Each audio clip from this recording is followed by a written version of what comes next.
နောက်ဆုံးလူဆိုတာဘယ်လိုပုဂ္ဂိုလ်မျိုးကိုဆိုတာလဲလို့လောကမှာကောင်းမြတ်တဲ့လမ်းစဉ်တစ်ခုချမှတ်ထားအဲ့ဒီလမ်းစဉ်ကိုအစဉ်အဆက်ကလိုက်နာပြီးတော့ကျင့်သုံးကြအဲ့ဒါလို့လိုက်နာကျင့်သုံးကြတဲ့အထက်မှာမိမိအလှည့်ရောက်တဲ့အခါကျတော့အဲ့ဒီလမ်းစဉ်ကိုမလိုက်နာဘဲနဲ့ဖြတ်ပစ်တဲ့ပုဂ္ဂိုလ်ဟာနောက်ဆုံးလူလို့ခေါ်တယ်နော်နောက်ဆုံးလူကောင်းမြတ်တဲ့လမ်းစဉ်တစ်ခုကမိမိရဲ့လက်ထက်မှာမပြည့်စေရဘူးမြန်မာနိုင်ငံမှာဆိုလဲဘိုးဘွားမိဘတွေချမှတ်ထားတဲ့ကောင်းမြတ်တဲ့ tradition လို့ခေါ်တဲ့မြန်မာနိုင်ငံလိုက်နာကျင့်သုံးလေးရှိတဲ့မြန်မာယဉ်ကျေးမှုတွေအဲ့ဒီမြန်မာယဉ်ကျေးမှုတွေတို့မြန်မာဓလေ့ထုံးတမ်းစဉ်လာတွေတို့ကောင်းမြတ်တဲ့စိတ်ကောင်းနှလုံးကောင်းယဉ်ကျေးမှုကိုအခြေခံထားတဲ့အဆုံးအမတွေစင်စစ်မပြတ်ရှေးကပုဂ္ဂိုလ်တွေလိုက်နာခဲ့ကြပါလေနဲ့မိမိလက်ထက်ကြတော့အဲ့ဒီစည်းကမ်းတွေကိုဖောက်ဖျက်ပြီးတော့မလိုက်နာပဲနေရင်အဲ့ဒီပုဂ္ဂိုလ်ကနောက်ဆုံးလူပဲပေါ့ဒီလိုဆိုလိုတာပေါ့နော်လောကကြီးမှာကောင်းမြတ်တဲ့လမ်းစဉ်ဆိုတာပညာရှိသူတော်ကောင်းတွေကချမှတ်ပြီးတော့ပေးလို့ရှိကြတယ်ဘယ်ဒေသဘယ်နေရာမှာမဆိုပညာရှိပုဂ္ဂိုလ်တွေကအမျှော်မြင်ကြီးစွာနဲ့လောကရဲ့အကျိုးအတွက်ကောင်းမြတ်တဲ့လမ်းစဉ်တွေကိုချမှတ်ပြီးတော့ပေးကြတယ်အဲ့ဒီကောင်းမြတ်တဲ့လမ်းစဉ်တွေကိုလိုက်နာကြလွန်ခဲ့တဲ့နှစ်ပေါင်း2600ကျော်ကမြတ်စွာဘုရားသခင်ကိုရောမြတ်ဟာလောကမှာပွင့်ပေါ်လာခဲ့တယ်။ဘာအတွက်ပွင့်ပေါ်လာတာလဲလို့ဆိုရင်ပဟုဇနဟိတတရားတွေကောင်းကျိုးချမ်းသာရဖို့ဆိုတဲ့ရည်ရွယ်ချက်နဲ့ပွင့်လာ။ကောင်းကျိုးချမ်းသာကိုဘယ်လိုလုပ်ပြီးရစေနိုင်တာတုံးလို့ဆိုလို့ရှိရင်နော်။ကောင်းမြတ်တဲ့အခြေအနေကောင်းတွေကိုဖြစ်ပေါ်စေခြင်းဖြင့်ကောင်းမြတ်တဲ့အကျိုးတရားတွေကိုရစေဆိုလိုတာကမြတ်စွာဘုရားသခင်ကိုရောမြတ်ကတနာစရာတတ္တဝါလို့ဆိုပြီးတော့အခုချက်ချင်းချမ်းသာပြီးအခုချက်ချင်းတန်တရားဝကလွတ်အောင်မလို့ရတာမျိုးမဟုတ်ဘူးမရဘူးဆိုတာမိမိတို့ရဲ့သားသမီးတွေကိုပဲမိဘတွေဟာဘလောက်ပဲချစ်ပညာတတ်ကြီးဖြစ်အောင်လုပ်မပေးနိုင်ဘူးလုပ်ပေးနိုင်တာဘာလို့ဆိုရင်အခြေအနေကောင်းတစ်ခုဖန်တီးပေးနိုင်တယ်ခြေနေကောင်းဆိုဒီမှာဆရာကောင်းကောင်းထမ်းအထားပေးမယ်ကျောင်းကောင်းကောင်းထားပေးမယ်ပညာကောင်းကောင်းပို့ချနိုင်တဲ့ပုဂ္ဂိုလ်ရဲ့အမိကိုရဒါတော့ပဲလုပ်ပေးနိုင်တာလေသာသမီကိုယ်တိုင်ကလိုက်နာကျင့်သုံးမှုမရှိဘူးဆိုလို့ရှိရင်မိဘကဘာတတ်ဘာမှမတတ်မိဘကဒီကိစ္စမျိုးမှာမခြင်းလို့ရတာမဟုတ်ဘူးသာသမီပညာတတ်ဖို့အရေးအတွက်မိဘဟာခြေနေကောင်းပဲဖန်တီးပေးတာဖြစ်တယ်ထို့အတူပဲဘုရားဘာသာဝင်သူတော်စင်တို့ကိုးကွယ်နေကြတဲ့ဗုဒ္ဓမြတ်စွာဆိုတာမှန်ကန်တဲ့အဆုံးအမတွေပေးပြီးတော့အခြေအနေကောင်းတွေကိုဖြစ်ပေါ်စေခြင်းသာဖြစ်တယ်အခြေအနေကောင်းတွေကိုဖြစ်ပေါ်စေတဲ့အခါမှာအခြေအနေကောင်းကိုအသုံးချပြီးတော့မိမိဘဝတိုးတက်အောင်ကြိုးစားမှသာလဲကြီးပွားတိုးတက်နိုင်တယ်ဒါကိုဆိုလိုတာဘဟုဇနဟိတာယဘဟုဇနဒုက္ခယတရားရည်တဲ့အခြေအနေကောင်းဖန်တီးပေးမှအခြေအနေကောင်းမှဒုက္ခဆိုတဲ့ချမ်းသာဒုက္ခဆိုတာရနိုင်တယ်လောကမှာစီးပွားလုပ်ဖို့အခြေအနေကောင်းတွေစီးပွားရေးအခွင့်အလမ်းတွေပွင့်လာတယ်ဆိုတာအခြေအနေကောင်းလို့ခေါ်တယ်စိုက်ပျိုးရေးလုပ်မဲ့ပုဂ္ဂိုလ်တွေအတွက်မြေကောင်းရေကောင်းမိုးလေဝသမှန်ကန်တယ်ဆိုတာအခြေအနေကောင်းလို့ခေါ်တယ်အဲ့ဒီအခြေအနေကောင်းတွေကိုသုံးမချနိုင်ဘူးလို့ဆိုလို့ရှိရင်စီးပွားရေးလည်းအောင်မြင်မှာမဟုတ်ဘူးဖြစ်ပေါ်လာမှာမဟုတ်ဘူးစိုက်ပျိုးရေးလည်းဖြစ်ပေါ်လာမှာမဟုတ်ဘူးအခြေအနေကောင်းကိုအသုံးချတတ်ဖို့မြတ်စွာဘုရားကိုယ်တိုင်ကိုကတရားဓမ္မဘုရားဖြစ်သူရောက်ပြီးတဲ့နောက်မှာပညာကရုဏာနှစ်ရပ်အသုံးချပြီးတော့တရားတွေဆင်းရဲဒုက္ခကလွတ်မြောက်ဖို့မှန်ကန်တဲ့လမ်းစဉ်ကိုပညာနဲ့ချမှတ်ပြီးတော့ပေးတယ်ကရုဏာနဲ့အကျဉ်းတရားထားပြီးတော့ပညာနဲ့မြတ်စွာဘုရားမှန်ကန်တဲ့လမ်းစဉ်ကိုချမှတ်ပေးတယ် တပည့်စကြာတရားဟောတဲ့အချိန်ကနေစပြီးတော့ရှောင်ရမှနဲ့ဆောင်ရမှလိုက်ရမယ့်လမ်းနဲ့မလိုက်ရမယ့်လမ်းဒီနှစ်လမ်းကိုခွဲခြားပြီးတော့ဟောပြောပေးခဲ့တာဖြစ်တယ်ပေါ့မြတ်စွာဘုရားချမှတ်ပေးခဲ့တဲ့လိုက်နာရမယ့်လမ်းဆိုတာအလုံးဗုဒ္ဓဘာသာဝင်သူတော်စင်တွေသိတဲ့အတိုင်းဘယ်လမ်းလဲလို့ဆိုရင်မစ္စည်းမပฏิပဒါဆိုတဲ့လမ်းလိုက်မစ္စည်းမပฏิပဒါဆိုတာမစ္စည်းမဆိုတာအလယ်အလတ်ပฏิပဒါဆိုတာကျင့်သုံးမှုအလယ်အလတ်ကျင့်သုံးမှုဆိုတာဘာရဲ့အလယ်အလတ်လဲမေးမယ်ဆိုလို့ရှိရင်တော့အစွန်းရောက်နေတဲ့လမ်းနှစ်သွယ်ရဲ့အလယ်အလတ်အစွန်းရောက်တဲ့လမ်းနှစ်သွယ်ဆိုတာဘာလဲလို့ဆိုရင်ချမ်းသာဒုက္ခရှာပြီးကာမဂုဏ်ချမ်းသာတွေရှာပြီးတော့ဘဝတန်တရားကလွတ်မြောက်ဖို့အသိဉာဏ်ကိုစီးပူးတယ်ဆိုတဲ့လမ်းစဉ်ဟာဖြစ်နိုင်တဲ့လမ်းစဉ်မဟုတ်သည့်အတွက်ကြောင့်အစွန်းရောက်တဲ့လမ်းစဉ်လို့ခေါ်တယ်။ဒါကိုကာမတုခန္လိကနုယောဂကာမချမ်းသာကိုခံစားဖို့ကြိုးစားအထုတ်တာဟာအသိဟုတ်ဘူး။ကောင်းကျိုးချမ်းသာလည်းမရနိုင်ဘူးလို့ဒီလမ်းစဉ်နဲ့ပတ်သက်ပြီးမြတ်စွာဘုရားဝေဖန်ပြထားတာဟိနောအောက်တန်းကြတယ်ကမ္မောလူများလိုက်နာနေတဲ့အရာမျိုးဖြစ်တယ်ပောထုစနိကောအများစုကျင့်သုံးတဲ့လမ်းစဉ်ဖြစ်တယ်အနရိယောမြင့်မြတ်တဲ့လမ်းစဉ်မျိုးမဟုတ်ဘူးအနတ္ထတန်ဟိတောကောင်းကျိုးချမ်းသာကိုမဖြစ်စေဘူးလို့ဒီလမ်းစဉ်နဲ့ပတ်သက်ပြီးမလိုက်ဖို့မြတ်စွာဘုရားကမလိုက်ဖို့လို့ဆုံးဖြတ်ပေးတာဟာဘာလဲလို့ဆိုရင်ဒုက္ခဖြစ်ဖို့ရအတွက်အခြေအနေကောင်းတစ်ခုဖန်တီးပေးတဲ့သဘောဒါလိုက်နေမယ်ဆိုရင်ဆင်းရဲဒုက္ခရောက်ကြမှာပဲလေမလိုက်ရဘူးဆိုတဲ့လမ်းကိုလိုက်မယ်ဆိုရင်ဆင်းရဲဒုက္ခဒါမျိုးမလုံးနဲ့လို့ပြောတာကိုလုပ်မယ်ဆိုလို့ရှိရင်ဆင်းရဲဒုက္ခနဲ့ကြုံတယ်နောက်တစ်ခုကတော့ကိုယ်ခန္ဓာကိုယ်ကိုညှဉ်းပန်းနှိပ်စက်ပြီးတော့အသိဉာဏ်ရှာတဲ့လမ်းစဉ်အတ္တကိလမထာနုယောဂအဲ့ဒီအတ္တကိလမထာနုယောဂဆိုတဲ့လမ်းစဉ်ဟာလေဒုက္ခအနာရိယောအနတ္ထတန်ဟိတောဆင်းရဲပြီးတော့အရိယသူတော်စင်တွေလိုက်နာတဲ့လမ်းမျိုးမဟုတ်ဘူးအနတ္ထတန်ဟိတောအကျိုးမဲ့ကိုဖြစ်စေတတ်တဲ့လမ်းစဉ်မျိုးဖြစ်တယ်လို့ဒီလိုဆိုတာပေါ့အဲ့ဒီလမ်းနှမျိုးဟာရှောင်ရမယ့်လမ်းအဲ့ဒီလမ်းနှမျိုး၌မလိုက်ဖဲနဲ့ခံစားတဲ့ချမ်းသာဒုက္ခကိုခံစားအစင်းရဲ့ခံတဲ့နာကိုခံပြီးတော့ကျိုးပန်းအားထုတ်မယ်ဆိုလို့ရှိရင်အဲ့ဒီလမ်းကြောင်းကမစ္စည်းမပฏิပဒါလမ်းကြောင်းကိုခေါ်တယ်မစ္စည်းမပฏิပဒါလမ်းကြောင်းဆိုတာချမ်းသာကြီးခံရမှာလည်းမဟုတ်ဘူးဆင်းရဲကြီးဒုက္ခကြီးခံရမှာမဟုတ်ဘူးဒီမင်္ဂန်နဲ့လမ်းစဉ်နဲ့သွားမှဒီမင်္ဂန်နဲ့လမ်းစဉ်ဟာအသိဉာဏ်တွေကိုဖြစ်ပေါ်စေနိုင်လို့ဒီလမ်းကြောင်းကသွားရမယ်လို့ရသော်ဘုရားကအခုလို့လမ်းစဉ်တစ်ခုချက်မှတ်ပေးတယ်တဏှာဝဆင်းရဲကလွတ်မြောက်ဖို့အတွက်မစ္စည်းမပฏิပဒါလို့ခေါ်တဲ့ဒီလမ်းစဉ်ကိုအင်္ဂါ၈ချက်နဲ့ဖွဲ့စည်းထားတဲ့အရိယအထင်ကြီးကမက်ကဆိုတဲ့လမ်းစဉ်ကိုချက်မှတ်ပေးတာအဲ့ဒီလမ်းစဉ်ဟာဘယ်လိုအကျိုးတွေကိုဖြစ်စေလဲလို့ဆိုတဏှာဝကညင်းငွေဖို့တဏှာပေါ်မှာဘဝပေါ်မှာတွေ့တာမှုတွေကင်းပြတ်စေဖို့မင်္ဂန်နဲ့အတိညာဏ်တွေရပြီးနိဗ္ဗာန်ကိုမျက်မှောက်ပြုဖို့ဆိုတဲ့အကျိုးကျေးဇူးတွေကိုထုတ်ဖော်ပေးနိုင်တဲ့လမ်းစဉ်မျိုးဖြစ်တယ်ပေါ့အဲ့ဒါလို့မြတ်စွာဘုရားကတဏှာဝကထွက်ပေါက်လမ်းကြောင်းတစ်ခုကိုဖွင့်ပေးထားတယ်အဲ့ဒီလမ်းကြောင်းတစ်ခုဟာဆက်လက်ပြီးတော့ထိမ့်သိမ်းကျင့်သုံးလာခဲ့ကြတဲ့ပုဂ္ဂိုလ်တွေဟာ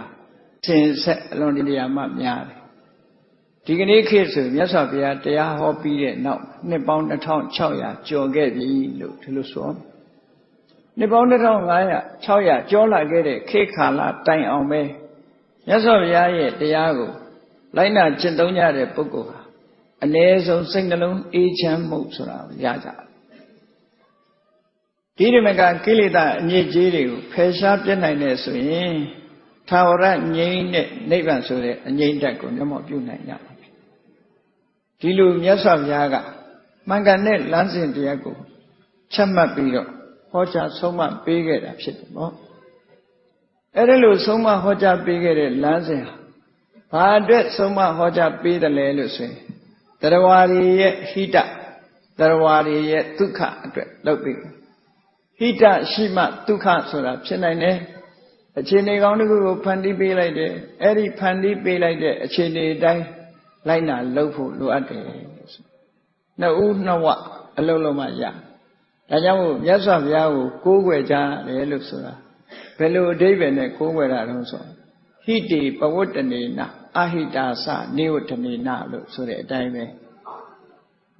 A chene gauni who chitomzi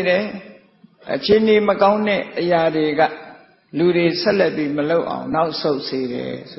So Luraga, Shawyamega ho, Shamzi, Sayameha, Samzi. Tinakube. Mibariga, Tadami, Jogo, Lula, Soma Ora, Bedes Rale, Tave Mola. Pedunero Mabaune, Pedune Pau, Pelango Maduane, Pelango Tua. Tilu. Miva hane, Tadmi, Josibo, Lula Recama, Sayan, Shayan, Dinakube, Lanana. Tadmi got Lina, Chindomi solution, Comyade, Jojuri Yala Mabe. Again, Miva got Shayame Surepoma, Mashamu, Sayama Sura, Masamulu Sure, Tadmiha. Vivari, Miolinjet, and Konyo Chana Sura, Yalama Mofu. Tudube.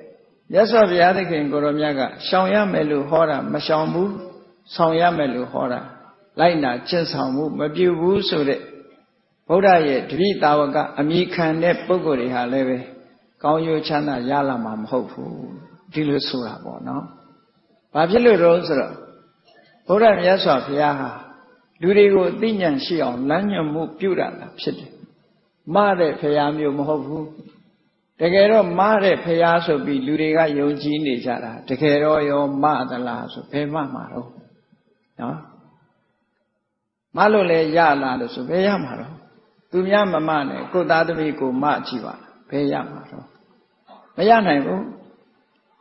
lok pi lo ya da shi de lok ma pi lo ya da de shi de a mya ji shi da jaw lo tarawari ha su chung nei myit kwet pya chana pi ro ne jara Badu Boma, meeting near also. 2 years, low sound jet Boma meeting. The Rawadi, low sound jet, you Candialo Cora. Coloda, Koya Candiave. The Joa can go move your land needed. Load Hajaro, a comlo chemu. No, Kaune, a moody, Mabu Vene, Kaune, Kango, Southern Luado, Peroma Yala, Mofu. Kangoni, Kaune, Lodi, Takan Kauni Have. Tajamulu, Sarah Yidia, somewhere. Eh, Kangauni, a logoya may lupiola. A logoma Kangona. Kansura, a logo, Cora, look. Tilu, Nale on Soma or a pizza. Eri Kansurenia Maleve. Kanhu Mula, Tambodado, Hopyadima, Yenashi. Kandeasuraha. Mula Buddha, a chicken, and the net upset. Todo, Nyane Wiriaga. Rambo Tana, oh. Magone come if she say, young Wiriane, Peshaloya, don't pay Luya. Magone can go Pabia on young Wiriane, Juzaluya. Love can so nini, can go on Baloa, Yane Wiriane. Kaunari will settle like Lucy. Kaune cancer of Chelana. Dilusura, no? Eh, Dajamo. Now Zonlu Mapisi net Lusura. Mangan net lands in the crew, Chamma Petare Teme. While some Nijare Teme, now Son Disikan Nego, Popshapi, Malina Raw solution. Eribu, now Son Lupshapi. G. David, so. Erodi Janu, yes of Yaga, Missima, Panada. Magari was though dance or what had a city. Nanga said Male Magari was absolutely shitable. The Gadia Sadaka Sruriha, Palirima Paraleshi. Nikeri de Maleve sat Jaunipa. The Joale Tade, the Joale Paraleshi. Yamananga Mashide Pitakma. Nanga said, look, so we melu. Naya net laser concept sheet, don't set machine. No? A Lueku caught Hajara, Nanga says. Saniva Bonga says. Naya thousand net concept. ပကံမှာအာနန္ဒာစင့်ကွင်းအာနန္ဒာဘုရားရဲ့စင့်ကွင်းရုပ်တွေထဲမှာတော့30ထပ်ဖြည့်ပြီးတော့950အပြည့်လုပ်တယ်လို့ဆိုတယ်သမိုင်းဆရာအဲ့တော့ဆိုလိုတာကတချို့ဇာတကစတိုရီတွေပါဠိတော်မှာတိုက်ရိုက်ဟောထားတာတွေရှိတယ်ဇာတကဇတ်ဆိုတာမြန်မာလူမျိုးတွေကတော့ဇတ်ပွဲသဘင်တွေနဲ့ရောထွေးပြီးတော့ဇတ်လို့ခေါ်နေကြတာဆိုလိုတဲ့ဇာတကဇတ်ဆိုတာရဲ့အဓိပ္ပာယ်ကဘာတော့ဆိုဇာတံဘူတံကာယတိကတိယတိဆိုတဲ့စကားလုံးအရာမြတ်စွာဘုရားရဲ့အတိတ်ဘဝဖြစ်စဉ်တွေကိုဟောပြတဲ့ဒေသနာကိုဇာတကလို့ခေါ်တာဇာတဆိုတာတကယ်ဖြစ်ပျက်ခဲ့တာကိုထုတ်ဖော်ဟောကြားထားတာ true story လို့ခေါ်တယ်တကယ်ဖြစ်ပျက်တဲ့ခုတွေကိုပြန်လည်ဟောပြောထားတဲ့ဟာကိုဇာတကဇတ်လို့ခေါ်လိုက်တာဟောအဲ့ဒီမှာလည်းပဲမဂဒေဝဇာတကမဂဒေဝသုတ်တံအနေနဲ့မြတ်စွာဘုရားကဟောထားတာရှိတယ်နော်အဲ့ဒီသုတ်တံမှာမြတ်စွာဘုရားသခင်ကိုရောမြတ်ဟာရှန္ဒနာနဲ့အတူရဟန်းတန်ခါများလိုက်ပါလေ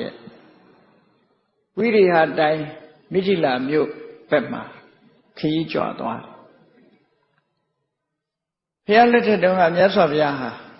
ဟိုဒီဒေသစာကြီးကြွလေးရှိကြွတာဘာအတွက်ကြွတာတော့ဆိုကျွတ်ထိုက်တဲ့ပုဂ္ဂိုလ်တွေကိုချွတ်ဖို့တရားဓမ္မဟောပြောပေးဖို့ဒါရည်ရွယ်ချက်ကြီးမားတဲ့ရည်ရွယ်ချက်တစ်ခုရှိတယ်နောက်တစ်ခုကတော့မြတ်စွာဘုရားကိုဖူးလိုက်ရတဲ့ဖြင့်တဏှာဝကလွတ်နိုင်လောက်အောင်စွမ်းဆောင်မှုမရှိသေးတော့လည်းပဲကောင်းရတုဂတိကိုရောက်သွားစေနိုင်တဲ့ကုသိုလ်တွေဖြစ်ပွားဖို့အတွက်မြတ်စွာဘုရားဟာခရီးဒေသစာရီကြွချစ်ဘုရားကြွလာတဲ့အခါမှာ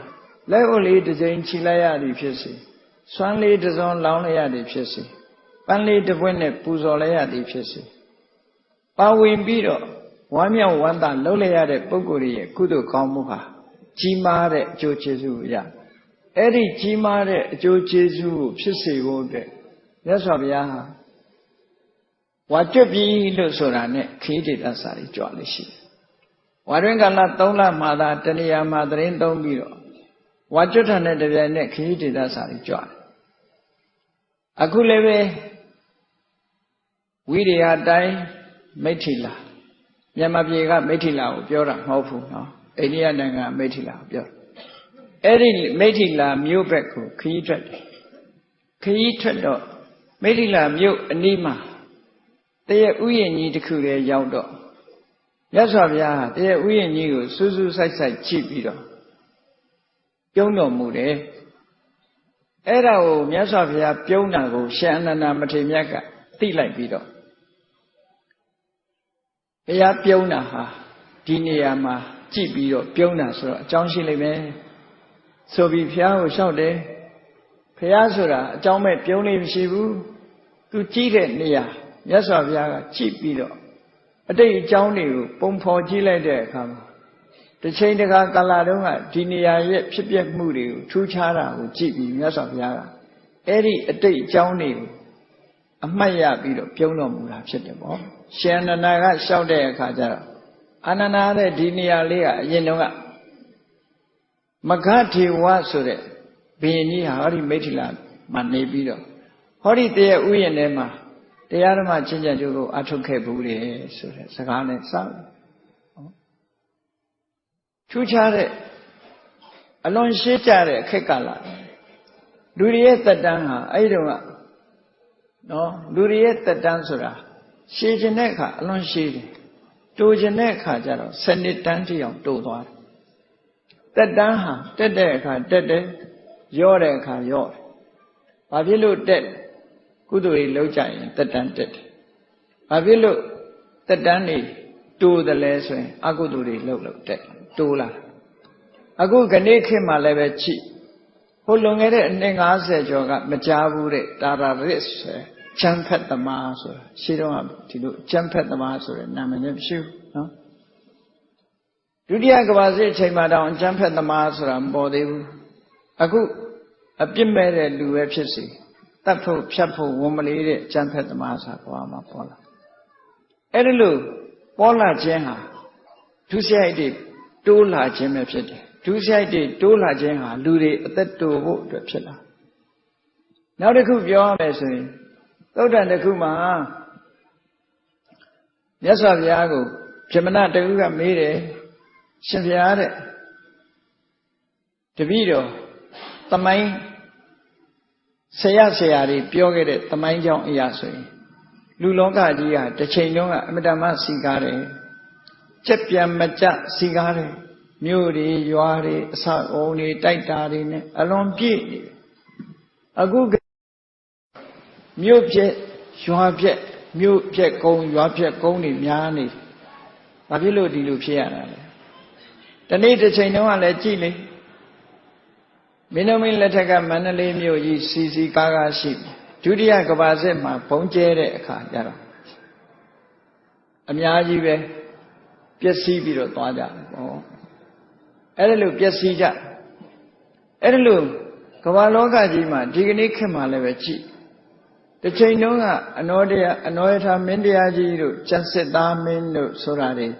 ဘုန်းတော်ကိုအာဏာကြီးတဲ့အချိန်မှာပကံဧရိယာကြီးဟာရွှေရောင်တဝင်းဝင်းနဲ့အလွန်ခံညားတင့်တယ်စွာသမိုင်းမှာ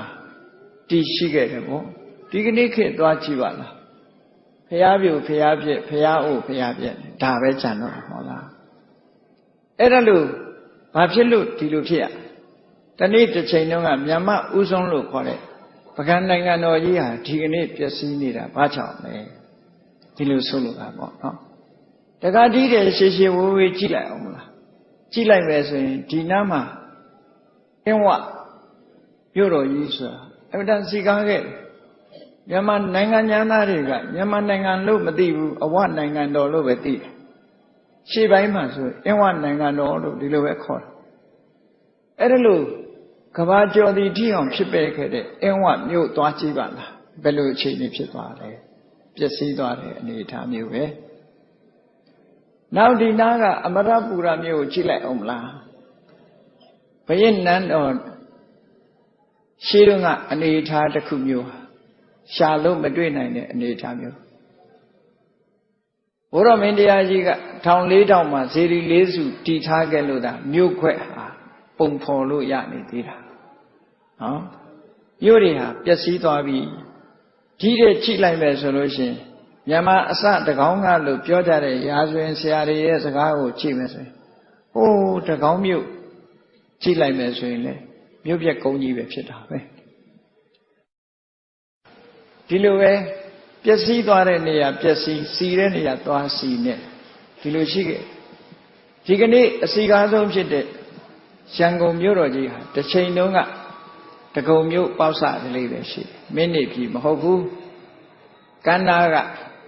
မြို့သေးသေးလေးပဲဖြစ်ခဲ့ပဲခူးကသာတယ်တကယ်ဟန္တာဝရီမြို့တော်ကြီးဆိုပြီးတော့တစ်ချိန်တုန်းကဖြစ်ခဲ့ဆိုလိုတာကသမိုင်းချောင်းတွေဟာယခုလိုပဲပြောင်းလဲပြီးတော့နေတယ်အဲ့တော့အကောင်းဘက်ပြောင်းတာလားအဆိုးဘက်ပြောင်းတာလားဒီနှစ်ခုတော့ကဲခါအကောင်းဘက်ပြောင်းလာလို့ရှင်အပျက်စီးမရှိပဲနဲ့ဒီကားတိုးတက်တာဒါအကောင်းဘက်ပြောင်းအပျက်စီးတွေနဲ့တဏှာမှာပျက်စီးပြီးတဏှာမှာသွားစီတာတော့အကောင်းလို့ပြောလို့မရဘူးပေါ့အကောင်းလို့ပြောလို့မရအဲ့ဒါလို့သမိုင်းကြောင်းဟာပြောင်းလဲမှုတွေရှိနေတာနဲ့ပတ်သက်ပြီးတော့ဗြဟ္မဏတကူကမြတ်စွာဘုရားကိုမေးတယ်ရှင်ဘုရားတဲ့သမိုင်းအရာဒီလူလောကကြီးဟာတစ်ချိန်လုံးကအလွန်စီကားခဲ့တယ်လို့ဆိုပါတယ်တဲ့ဒီကနေ့ခေတ်မှာတော့မြို့ပြက်တွေရွာပြက်တွေဒီလိုဖြစ်နေရဘာကြောင့်ပါလဲလို့ဆိုတော့မြတ်စွာဘုရားဖြေလိုက်တာအခြေခံအကြောင်း၃ခုဖြေတယ်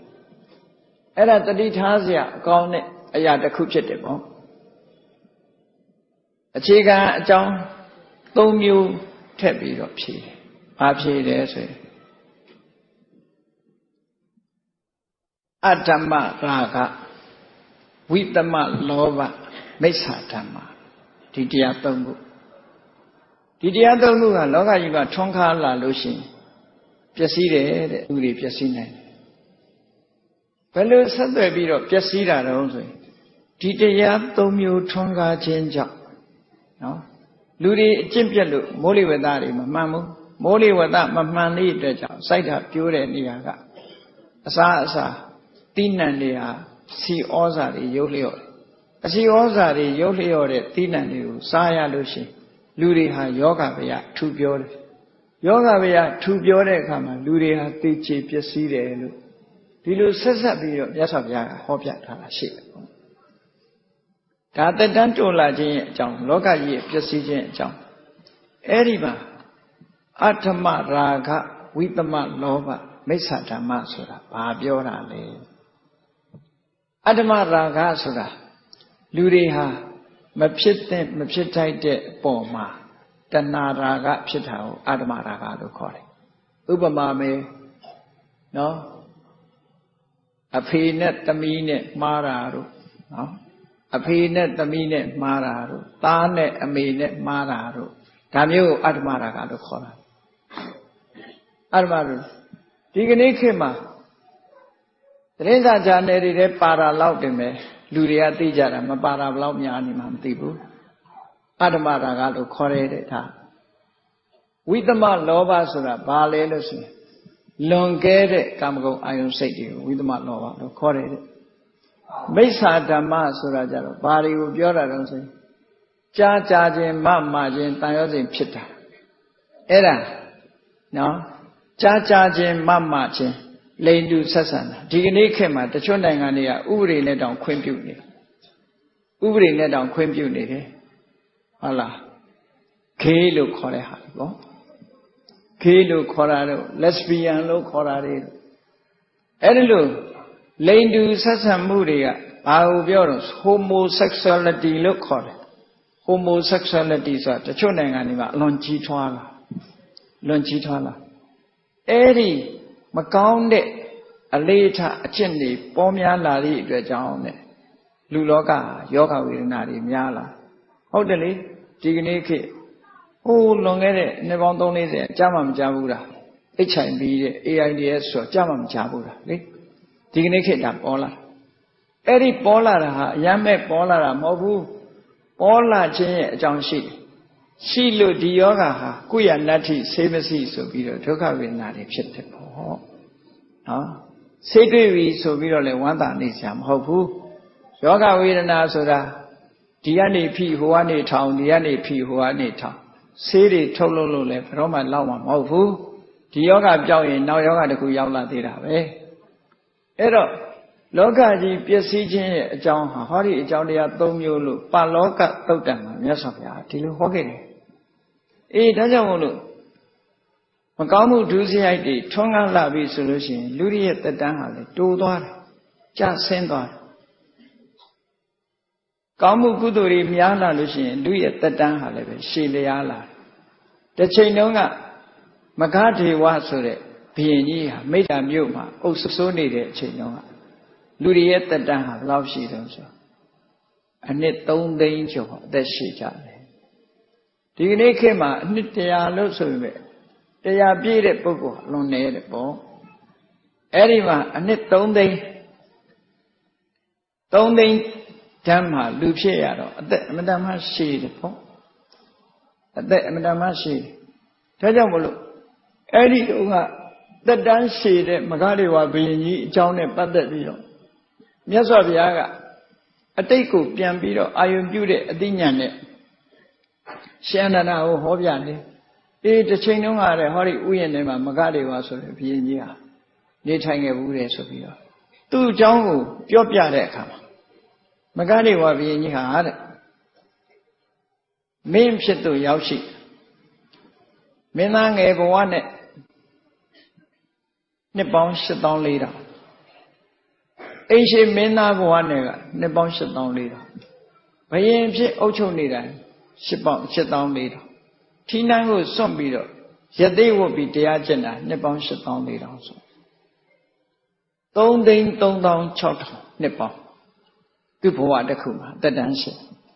အဲ့ဒီဘယင်ကဘယင်ဖြစ်ရောက်ရှိနေတဲ့အချိန်မှာဘာပြောထားလဲလို့ဆိုသူ့ရဲ့ဆံမင်းတွေကိုဖိလိမ့်ပြုပြင်ပေးတဲ့ဘယင်ရဲ့ဆတ္တတိကိုမှားထားတယ်အေး ငါကောင်းပေါ်မှာဆံပင်တဖြူများတွေ့လို့ရှင်ဆံပင်လေးတစ်ပင်ဖြူတာများတွေ့လို့ရှင်ငါ့ကိုပြောဆိုတော့ဆတ္တတိကနေတိုင်းဘယင်ကောင်းကိုဖီးပေးရင်ကနေပြီးတော့စပြူပင်ရရင်သူကဆုရမှာဒါမှမဟုတ်စပြူပင်ဆံဖြူတာကိုလိုက်ရှာနှစ်ပေါင်းရာကျော်ထောင်ကျော်ထိအောင်လိုက်ရှာမတွေ့ဘူးနှစ်ပေါင်းများစွာကြော်တဲ့အခါကျတော့အမတ်မထင်ဘယင်ဆံပင်ကိုဖီးတဲ့အခါဆံဖြူပင်လေးတစ်ချောင်းပါလာတာကိုတွေ့ရတယ်အဲတွေ့တဲ့အခါကျတော့မှအရှင်မင်းတရားကြီးခေါင်းတော်မှာဆံဖြူပင်လေးတစ်ပင်တွေ့ပါပြီ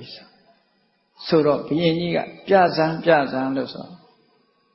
ရွှေမွေးညက်နဲ့ဆံဖြူပင်လေးကိုရွေးပြီးနှုတ်ပြီးဘုရင်ရဲ့လက်ထဲကိုထည့်လိုက်တဲ့အခါကျတော့ဘုရင်ကြီးကသူ့ကောင်းကဆံဖြူပင်လေးမြင်လိုက်တဲ့အခါမှာဘာဖြစ်သွားတော့ဩငါအိုပါလားလို့ဆိုတွေးတော်ရင်းနဲ့စိတ်ထဲမှာထိတ်လန့်တုန်လှုပ်တဲ့တန်ဝေကတွေဖြစ်လိုက်တာချွေးပြိုက်ကြတယ်ဆိုပဲစဉ်းစားတယ်ငါကောင်းပေါ်မှာဆံဖြူပင်ရောက်ပြီသေမင်းတမန်တွေငါစီရောက်လာပြီငါကိုတတိပေးနေပြီနှိုးဆော်နေပြီငါမကြခင်လူဘဝဆွမ်းရတော့မှာပဲလို့ဆိုပြီးဘုရင်ကြီးဟာစိတ်နှလုံးတုန်လှုပ်ခြောက်ခြားပြီးတကိုယ်လုံးချွေးပြိုက်ကြသွားတယ်နော်မဂ္ဂဒေဝဘုရင်ကြီးကချွေးထွက်သွားတာဘာဖြစ်လို့ထွက်လဲကြောက်လန့်ပြီးတော့ချွေးထွက်တယ်ခုခေတ်လူတွေကတကောင်းလုံးဖြူလေဘာဖြစ်ဘူးလေတတ္တိကမဂ္ဂဒေဝဘုရင်ကြီးတဲ့ပိုကောင်းတယ်လို့ပြောရမှာပဲဘာမှမဖြစ်ဘူးဆိုတော့သွားဆိုးလိုက်တာဗောအဆိုင်ဟောနော်အဖြူတပင်တွေ့ရင်လည်းသွားပြီးတော့ဆေးဆိုးလိုက်ဆိုတော့အဖြူမတွေ့တော့ဘူးဗောအဲ့ဒီမှာဘုရင်ကြီးဟာနော်စိတ်နှလုံးတုန်လှုပ်ခြောက်ခြားပြီးတော့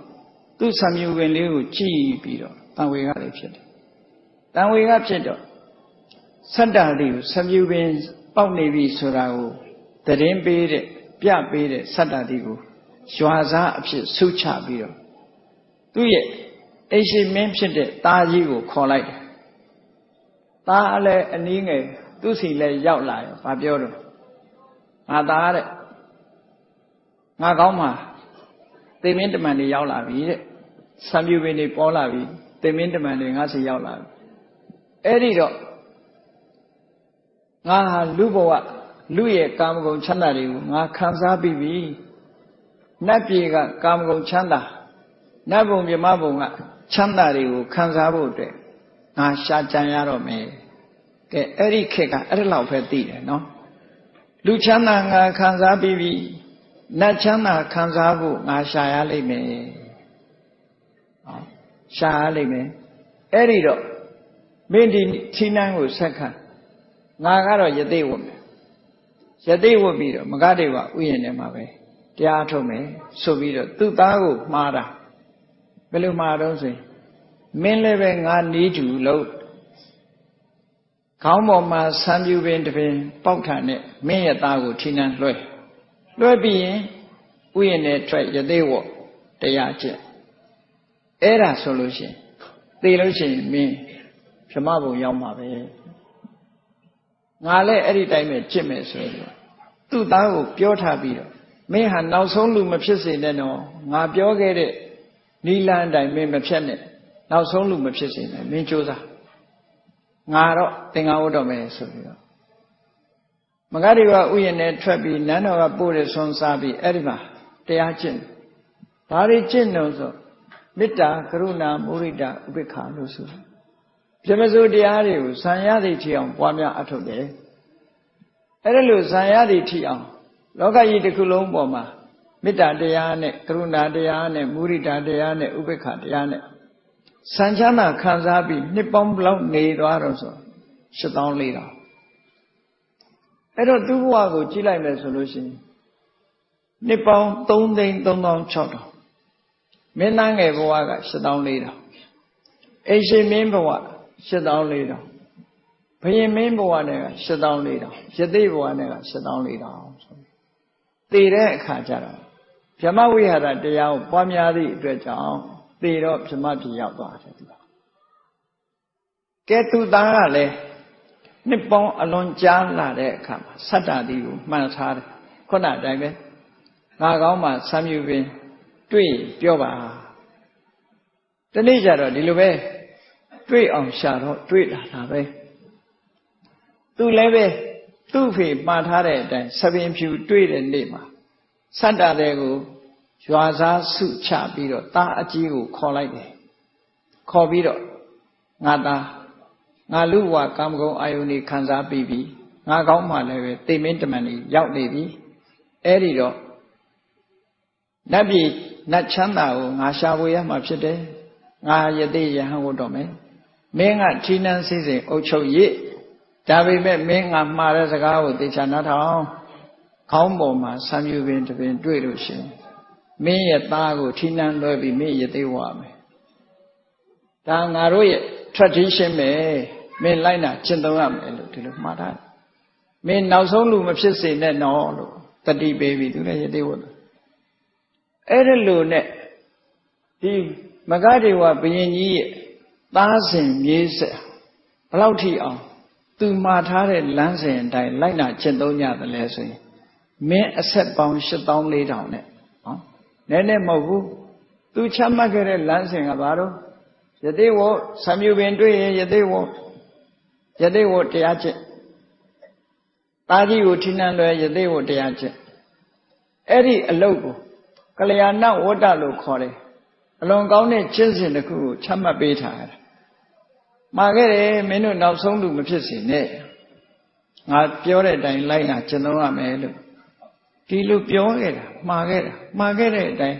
သားစဉ်မြေးဆက်အဆက်ဆက်ဟာလိုက်နာကျင့်သုံးလိုက်တာဘယ်လောက်ထိသွားတော့8400ဟော8400ဆိုတာနဲတဲ့ဘယင်းနေမဟုတ်ဘူးအစဉ်အဆက်တယောက်ကို33,600နှုတ်နဲ့ပဲတွက်ချီနှစ်ပေါင်းတက်တန်းတူကြတယ်ဆိုရင်နေဝိရွယ်နှစ်ပေါင်းများစွာသူချမှတ်ခဲ့တဲ့လမ်းစဉ်အတိုင်းလိုက်နာကျင့်သုံးကြတယ်ဒါအစဉ်လာတစ်ခုထူထောင်ပေးတယ်လို့ခေါ်တယ်အဲ့ဒီအစဉ်လာတစ်ခုဒီသားသမီးတွေကလိုက်နာကြအဲ့ဒီလိုလိုက်နာသွားရင်ကနေနောက်ဆုံးကြတော့7400ပြည့်တဲ့အခါမှာနောက်ဘသူပေါ်လာလဲလို့ဆိုရင်အားလုံးကြားဦးကြလိမ့်မယ်ဇတ်တော်ကြီး10ဘွဲမှာပါတယ်နေမိဆတ်ဆိုတွေ့တယ်ဟောနေမိမင်းနိမိရာဇာလို့ခေါ်တယ်နေမိမင်းပေါ်လာတယ်သူတို့ရဲ့မြေအဖြစ်ပြန်ရောက်အဲ့ဒီနေမိမင်းကတခြားမဟုတ်ဘူးတဲ့မဂဒေဝဘုရင်ကြီးပဲမဂဒေဝဘုရင်ကြီးဘာကနေပြီးတော့မေတ္တာကရုဏာမုဒိတာဥပေက္ခပြမစိုးတရားတွေပွားများအားထုတ်လို့ဗြဟ္မပြေရောက်သွားတယ်ဗြဟ္မပြေကတက်တန်းစိတ်တော့မဟုတ်သူ့ရဲ့အစဉ်လာတစ်ခုကိုထိမ့်သိမ့်ဖို့ဆိုပြီးတော့အစဉ်လာတစ်ခုသူချမှတ်ခဲ့တဲ့လမ်းစဉ်ကြီးထိမ့်သိမ့်ဖို့ဆိုပြီးတော့လူပြည်တပတ်ကြော်လာတာနော်အဲ့ဒီအတိုင်းဝိုင်းနဲ့လာရောက်ပြီးတော့သူဝင်စားတာနေမိဆိုတဲ့ဘုရင်ဖြစ်လာသူ့လက်ထက်မှာလည်းပဲနှစ်ပေါင်း8400ဟာမင်းသားငယ်ဘဝအိရှိမင်းဘဝလည်းပဲနှစ်ပေါင်း8400ဘုရင်ဘဝနဲ့လည်းပဲ8400ယသိဝတ်တဲ့ဟာလည်းပဲ8400ဆိုသူကလည်းပဲသူချမှတ်ခဲ့တဲ့လမ်းစဉ်အတိတ်ဘဝတုန်းကလွန်ခဲ့တဲ့8400သောမင်းဆက်တည်းရဲ့ထိတ်မှာသူချမှတ်ခဲ့တဲ့လမ်းစဉ်ကိုသူပြန်လည်ကျင့်သုံးဖို့ရအတွက်ဒီအတိုင်းဝိုင်းနဲ့သူပြန်ရောက်လာတယ်ပေါ့ခုခေတ်လို့ပြောရင်လူပြန်ဝင်စားတယ်ပေါ့နော်ပြန်ဝင်စားပြီးဒီမှာရောက်လာ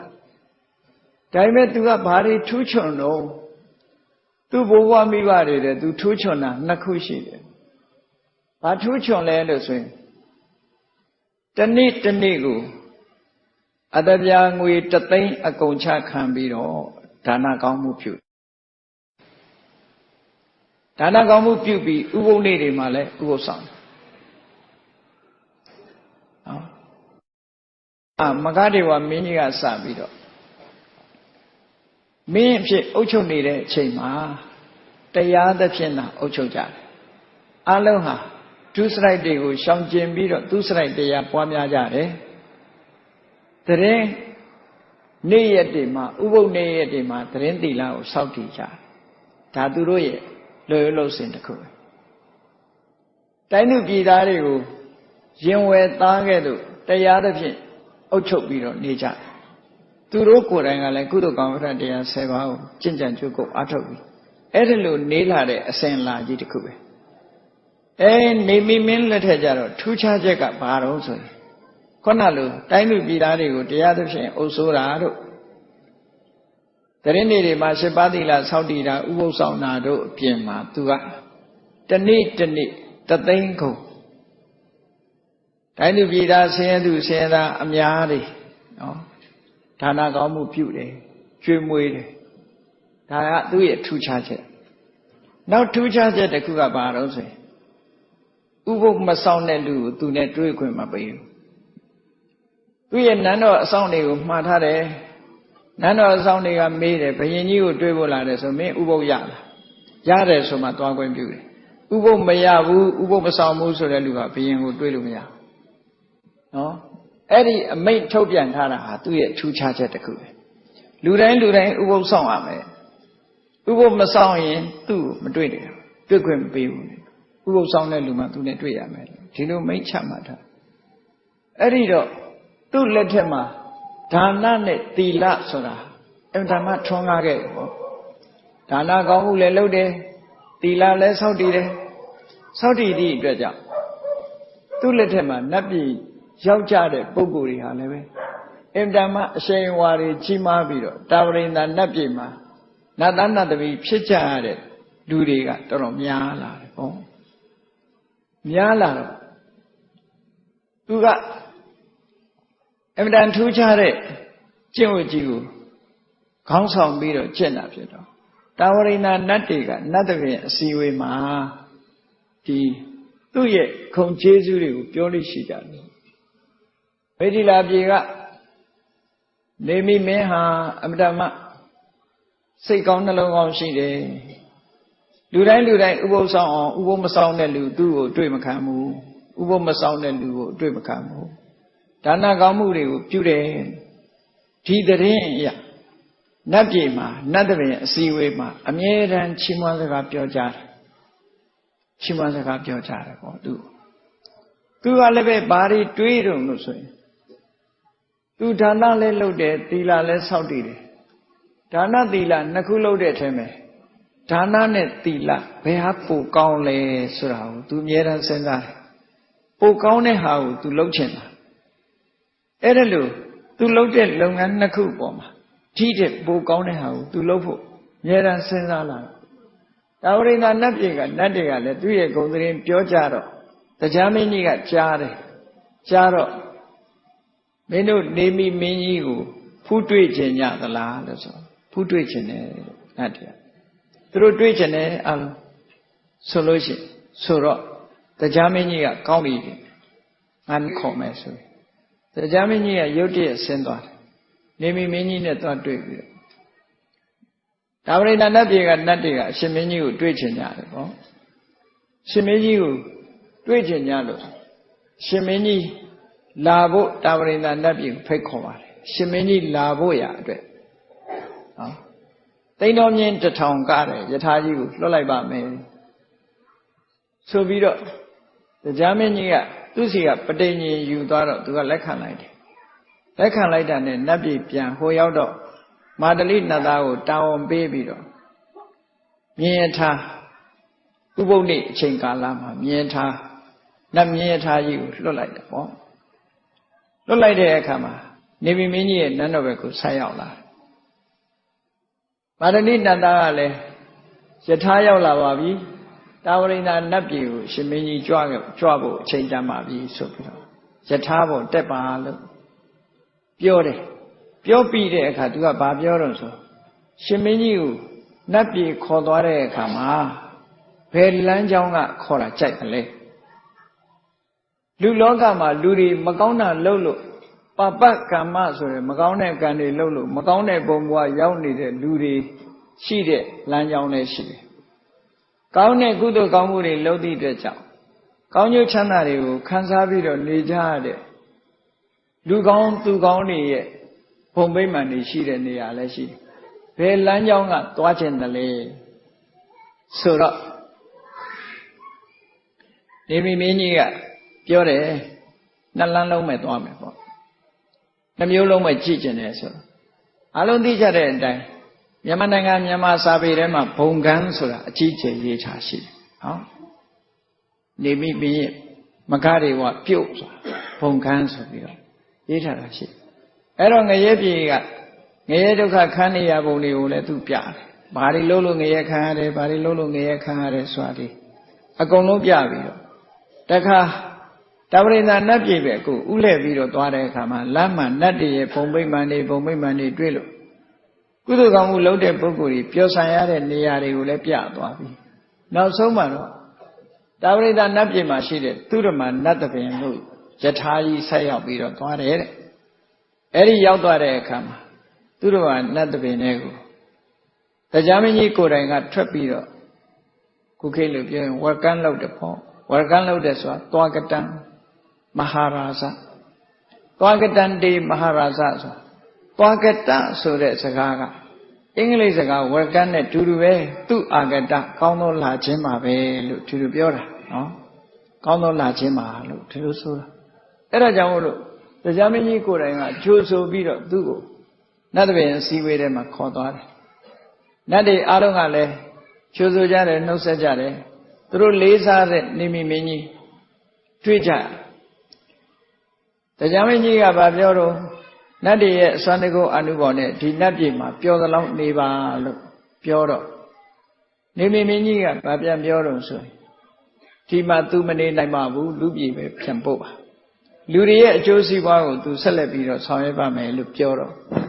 တကယ်တော့နတ်ပြည်သွားလိုက်တာ9ရက်ပဲလို့ဒီလိုဆိုတယ်9ရက်နဲ့ပဲ तू ကလူပြည်ပြန်ပို့ပါဆိုတော့သူ့ရဲ့ဆန္ဒအတိုင်းလူပြည်ပြန်ပို့တယ်အဲ့ဒါလို့လူပြည်ရောက်တဲ့အခါမှာ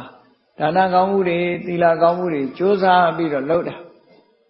ကြိုးစားပြီးလုပ်ရင်းကနေပြီးတော့သူကိုယ်တိုင်မဂ္ဂဒေဝဘုရင်လက်ထက်တုန်းကချမှတ်ခဲ့တဲ့လမ်းစဉ်အတိုင်းပဲဆတ္တတွေကိုမှားထားတယ်ငါကောင်းပေါ်မှာသပင်ပြူတွေ့ရင်မင်းပြောပါဆိုတော့နှစ်ပေါင်းများစွာကြာတဲ့အခါသူကောင်းကိုဖီးရင်ရှင်းလင်းကနေဘာတွေ့တော့ဆံပြူပင်လေးလာတွေ့ပြန်တွေ့တဲ့အခါမှာနှုတ်ပြီးတော့လက်ထဲကိုထည့်လိုက်တော့ခုနလိုပဲချွေးပြိုက်ပြိုက်ကြပြီးတော့တန်ဝေကကြီးစွာဖြစ်နေသားကိုဆင့်ခေါ်ဆတ္တတွေကိုရွာစားအဖြစ်ဆုချသားကိုဆင့်ခေါ်ပြီးတော့ပြောတယ်ငါမှသေမင်းတမန်တွေရောက်နေပြီအဲ့ဒါကြောင့်ငါဟာလူရဲ့ကာမဂုဏ်ချမ်းသာတွေခံစားပြီးပြီနတ်ချမ်းသာကိုရှာကြံမှုရအချိန်ရောက်လာပြီဒါကြောင့်ငါဟာယတိယဟန်ဝတ်ပြီးတဲ့အခါတရားဓမ္မချစ်ကြံပြုဖို့အထုပ်ပဲဒီစည်းစိမ်ဥစ္စာထိနန်းစည်းစိမ်ယာတုအာနာကိုမင်းကိုငါလွှဲတယ်တဲ့တခုတော့မှတ်ထားတဲ့ငါလွှဲတယ်လို့မင်းဟာလည်းပဲဆံမြူပင်တပင်တွေ့လို့ရှိရင်နော်ဆတ္တတဲ့ကိုရွာစားစုပေးပြီးတော့မင်းရဲ့သားအကြီးဆုံးကိုခေါ်ပြီးတော့ထိနန်းလွှဲပြီးမင်းနဲ့ရသေးဝဲရငါချမှတ်ခဲ့တဲ့ဒီလမ်းစဉ်ကိုမင်းမဖြတ်ရနဲ့နောက်ဆုံးလူမဖြစ်စေနဲ့ဒီလိုမှားသွားတာနော်အဲ့ဒါလို့မှားသွားပြီးတော့နေမင်းကြီးကတောထွက်သွားတယ်ဆိုတော့ရသေးဝတ်သွားရသေးဝတ်သွားတော့သူ့သားကဘယ်သူတော့ဆိုကလာရစနကဆိုသူ့သားဖြစ်တာ7400ထဲမှာတစ်ယောက်ဖြစ်လာပြီပေါ့နေမင်းမှလည်းဆို7400ဖြစ်မှာ7400ပေါ့နော်အဲ့တော့သူ့သားကသူ့ဖခင်မှားထားတဲ့လမ်းစဉ်အတိုင်းလှုပ်သလားလို့ဆိုမလှုပ်ဘူးဒီကလျာဏဝတ္တလို့ခေါ်တဲ့ခေါင်းပေါ်မှာသပင်ပြူတစ်ချောင်းတွေ့ရင်ယသိဝတ်ပြီးတရားထုတ်တယ်ဆိုတဲ့ချင့်စဉ်သူ့သားဖြစ်တဲ့ကလာရဇနကဘယင်ကစပြီးတော့ဖြည့်ဆည်းလိုက်တာအဲ့ဒီကျင့်ဝတ်ကြီးဟာလောကကြီးမှာပျက်စီးပြီးရပ်တန့်သွားတယ်အဲ့ဒါဖြည့်ဆည်းတဲ့ပုဂ္ဂိုလ်ဟာနောက်ဆုံးလူပဲလို့သူတို့ပြောတာနော်အဲ့တော့မြတ်စွာဘုရားကဒီနေရာမှာဒီဇလန်းကိုဟောကြားပြီးတဲ့အခါမှာအဲ့ဒီတော့ကမဂ္ဂဒေဝတို့နေမိမင်းတို့ဆိုတာတခြားလူမဟုတ်ဘူးငါကိုယ်တိုင်ပဲသို့တော့ငါချမှတ်ခဲ့တဲ့လမ်းစဉ်ဆံမင်ပြူတွေ့တာနဲ့သားကိုထိနှံစီစဉ်ယသိဝတ်တရားကျင့်တယ်ဆိုတာဗြဟ္မပြေလောက်ပဲရောက်နိုင်တယ်တဲ့တဏှာဝုတ်ကညီးငွေးဖို့ တဏှာဝကလွတ်မြောက်ဖို့အသိဉာဏ်ဓုတွေရဖို့ဆိုတာမဖြစ်ဘူးငါချမှတ်ခဲ့တဲ့လမ်းစဉ်ဟာဗြဟ္မပြည်မှာပဲလမ်းဆုံးတယ်အဲ့တော့ဒီကနေ့အခုငါချမှတ်ထားတဲ့လမ်းစဉ်ဟာမဂ္ဂင်၈ပါးအကျင့်တရားပဲဖြစ်တယ်အဲ့ဒီမဂ္ဂင်၈ပါးအကျင့်တရားဆိုတာသမ္မာဒိဋ္ဌိသမ္မာသင်္ကပ္ပသမ္မာဝါစာသမ္မာကမ္မန္တသမ္မာအာဇီဝသမ္မာဝါယာမသမ္မာတတိသမ္မာသမာဓိဆိုတဲ့ဒီမဂ္ဂင်၈ပါးနဲ့ဖွဲ့စည်းထားတဲ့လမ်းစဉ်အတိုင်းမင်းတို့လိုက်နာကျင့်သုံးရတဲ့မစ္စည်းမပฏิပဒါလမ်းစဉ်ဒီမစ္စည်းမပฏิပဒါလမ်းစဉ်ကဘာဖြစ်တဏှာဝဆင်းရဲကညီးဝေးဖို့ဖြစ်တယ်ဘဝပေါ်မှာတွေ့တာမှုတွေကိုဖြတ်တောက်နိုင်တဲ့စွမ်းရည်တတ္တိရှိတယ်အသိဉာဏ်ဓုတွေကိုဖြစ်ပေါ်စေတယ်နိဗ္ဗာန်ကိုမျက်မှောက်ပြုစေနိုင်တယ်အဲ့တော့မဂ္ဂင်၈ပါးအကျင့်တရားဆိုတာတခြားမှာရှားမှာမဟုတ်ဘူးကိုယ်တဏ္ဍာမှာရှိတာကိုထူထောင်ကြရမှာဖြစ်တယ်ပေါ့ဘယ်မှာထူထောင်တာတော့လို့ဆိုအာယုန်တစ်ခုခုနောက်ဆုံးမှာ24နာရီရှုသွင်းရှုပ်ထုတ်လုပ်နေတဲ့ထွက်လေဝင်လေလေးပေါ်မှာအလုံးလုံးလို့ရှိရင်ဒီမစ္စည်းမပฏิပဒါဆိုတဲ့လမ်းကြောင်းပေါ်ရှောက်လှမ်းနေခြင်းပဲဖြစ်တယ်ပေါ့ဘယ်လိုလုပ်ရှောက်တာတော့လို့မေးကြည့်လို့ဆိုရင်ရှောက်ကြည့်လေထွက်လေဝင်လေလေးတစ်ခုပါလူတိုင်းဟာအသုံးမကျနေ့စဉ်နဲ့ရှုထုတ်ပြီးတော့ပြစ်နေကြတာပဲလေရှုသွင်းလိုက်စိုက်ထုတ်လိုက်ရှုသွင်းလိုက်စိုက်ထုတ်လိုက်ရက်တယ်ကုန်ရှိဘူး24နာရီဒီလေးတွေဟာအလဟတကုံဆုံးပြီးတော့သွားတာအဲ့ဒီလေးတွေကိုအသုံးမချနိုင်ဘူးဆိုရင်ဘာတန်မိုးမှရမှာမဟုတ်ဘူးနော်ဘာတန်မိုးမှမရမြတ်စွာဘုရားကဓမ္မလမ်းကြောင်းကနေပြီးတော့တန်မိုးရှိအသုံးချဖို့အတွက်ဟောတာဘုရားကိုယ်တိုင်ဘုရားဖြစ်တုန်းကလည်းဒီအာနာပါနနဲ့ပဲဖြစ်တယ်အဲ့ဒီထွက်လေဝင်လေလေးပေါ်မှာအာယုံဆိုင်ပြီးတော့ထွက်လို့ရှိရင်ထွက်မှန်းဝင်လို့ရှိရင်ဝင်မှန်းလေလေးကထိသွားရင်ထိရင်ထိမှန်းသိလားသိတဲ့စိတ်လေးပေါ်တာလည်းပဲသိတယ်အဲ့ဒီနေရာမှာအသက်ရှူဆိုင်မှုပေါ်မှာတတိထားတာကိုသမ္မာတတိလို့ခေါ်တယ်အဲ့ဒီတတိရှိနေအောင်ကြိုးစားအထုတ်ပေးတာကသမ္မာဝါယာမလို့ခေါ်တယ်စိတ်ကလေးဟာအဲ့ဒီကနေတခြားလွတ်မသွားအောင်ထိမ့်ပေးတာကသမ္မာသမာဓိလို့ခေါ်တယ်အဲ့ဒီထွက်လေဝင်လေနဲ့ထိတိတို့ရဲ့သဘာဝကိုဆင်ញင်စဉ်းစားတာကသမ္မာသင်္ကပ္ပလို့ခေါ်တယ်အမှန်တရားကိုသိလိုက်တာကသမ္မာဒိဋ္ဌိလို့ခေါ်တယ်လို့ဆိုဟောတာနဲ့လောက်တာပဲလေဒီမဂ္ဂင်5မျိုးနဲ့လှုပ်တာသူတို့လုံနိုင်အောင်ရှေ့ကဘာတွေပံ့ပိုးရလဲလို့ဆိုသမ္မာဝါစာသမ္မာကမ္မန္တသမ္မာအာဇီဝဆိုတဲ့သီလကိုကြိုတင်ပြီးတော့စောင့်တည်ကျင့်သုံးထားရတယ်အဲ့ဒီကျင့်သုံးစောင့်တည်ခြင်းဟာဘာအတွက်လဲလို့မေးရင်တမာတိဖြစ်ဖို့အတွက်ပဲသီလပြည့်စုံတဲ့ပုဂ္ဂိုလ်မှာတမာတိဆိုတာလွယ်လွယ်ကူကူဖြစ်နိုင်သီလမပြည့်စုံတဲ့ပုဂ္ဂိုလ်ဟာကိုမဟုတ်တာတွေလုပ်တာမှောင်ရည်ကြီးတွေလိုပဲအရိပ်မဲကြီးတွေလိုကမ္မထာထိုင်ပြီဆိုရင်လာထိုးတတ်တယ်ဟောအရိပ်မဲကြီးတွေလိုပေါ်လာပြီးတော့ကမ္မထာထိုင်လို့မရအောင်နှောက်ယှက်မှုကိုခံရတတ်တယ်ဒါကြောင့်မို့မြတ်စွာဘုရားကသီလံအဝိပတိတာရယသီလရှိပြီဆိုတဲ့ပုဂ္ဂိုလ်တယောက်ဟာပြန်စဉ်းစားလိုက်တာနဲ့တပြိုင်နက်စိတ်နှလုံးကြည်တာမှုကိုရငါမဟုတ်တာမလုပ်ဘူးပြစ်ကင်းတဲ့အလုပ်တွေအပြစ်မကင်းတဲ့အလုပ်တွေမလုပ်ဘူးငါလုပ်တဲ့အလုပ်တွေမှန်သမျှအပြစ်ကင်းတယ်ဆိုတာကိုသိတဲ့အခါဘာဖြစ်လဲဝမ်းမြောက်တယ်ပမောဇဝမ်းမြောက်တော့ဘာဖြစ်တုံပီတိဖြစ်တယ်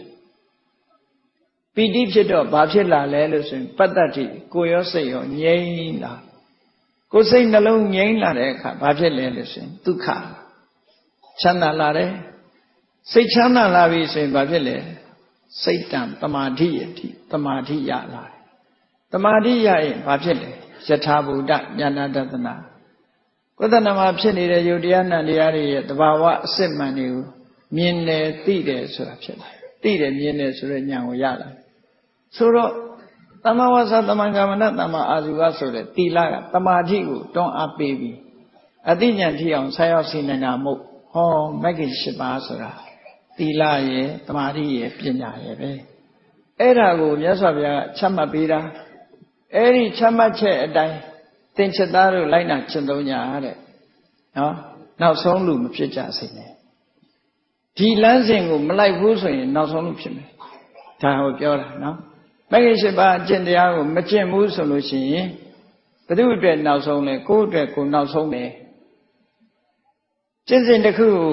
မလိုက်နာတဲ့ပုဂ္ဂိုလ်တွေဟာနောက်ဆုံးပုဂ္ဂိုလ်ဖြစ်မှာပဲအဲ့ဒါကြောင့်မို့လို့ဒီလမ်းစဉ်တွေကိုလိုက်နာဖို့မြတ်စွာဘုရားကငါချမှတ်ထားတဲ့လမ်းစဉ်ကိုလိုက်တယ်မလိုက်လို့ရှိရင်နောက်ဆုံးလူဖြစ်မှာမို့အေးမာခောမေတုံမေအန္တိမပုရိသအဟုဝထจิตသားယဟန်တို့မင်းတို့တွေဟာငါချမှတ်ထားတဲ့လမ်းစဉ်နဲ့ပတ်သက်ပြီးတော့နောက်ဆုံးလူမဖြစ်စေချနဲ့လို့ဒီလိုတတိပေးထားတဲ့အတိုင်းဘုရားတရားချစ်ခင်သူတော်စင်ပြိဿအပေါင်းတို့ဘုရားမြတ်စွာမိန့်ကြားတော်မူခဲ့တဲ့ဒေသနာတော်အတိုင်း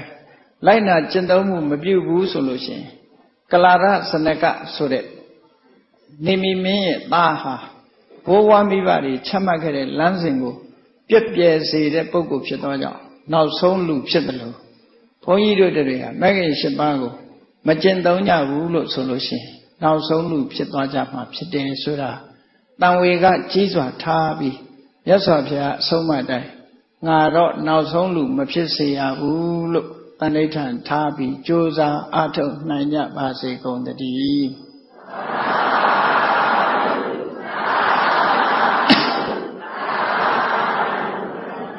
မေတ္တာပို့ရအောင်တတဝါများစွာဘေးရန်ကွာချမ်းသာကြပါစေ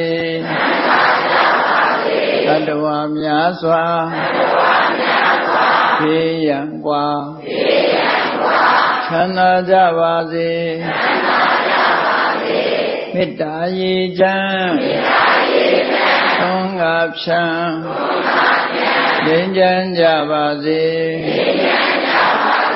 မေတ္တာရေချမ်းသုံးငါဖြံငြိမ်းချမ်းကြပါစေသက်ရှိချမ်းသာစိတ်ချမ်းသာလိုရာဆန္ဒပြည့်ပါစေသက်ရှိချမ်းသာစိတ်ချမ်းသာလိုရာဆန္ဒပြည့်ပါစေဩလန္တဒုက္ခပင်ကစားမေတ္တာပုံနေတုသင်္ကမမနောတရတိတဝေတံဘဝယန္တုဒုက္ခန္တကမေတ္တာပုံနေတုသင်္ကမစုပေါင်းပုအပ်မေတ္တာရဟုရောင်ယူပါဝင်ငွေလာမင်းနှင့်ရောင်ကြီးရှဲယုံပေါင်းဆောင်ရခြင်းကြောင့်သဗ္ဗေတံကျင့်မဲ့ဥတ္တုံလုံးစုံများစွာတတ္တဝါတို့၏မနောတရတိမြမြဖြူစင်အေးကြည်လင်းသည့်ရေစဉ်ပြည့်တင်းစိတ်နှလုံးတည်းဟုသောရေအိုင်ကြီးအတွင်၌ဒုက္ခပင်အသာစင်ထာဝရအေမြจิตာတာယာပွင့်လန်းချမ်းသာဒုက္ခအတိဟုသောကုမုဒ္ဒရာကြာပန်တို့သည်ဖုံးလန္တာဝန္တာရွှင်မြူဝမုံလူလျက်ကြည်နုဝဲကြုံဖူးပွင့်ကြကုန်သည်ဖြစ်၍ဒုက္ခလည်းကလေးအောင်လေးတဲ့ရောရှက်သင်ပြန့်ပိတိတိဟုသောယနံတို့သည်ဘဝယန္တုကောင်းစွာမဲ့သွေကြိုင်လိုက်၍နေကြပါစေကုန်တည်း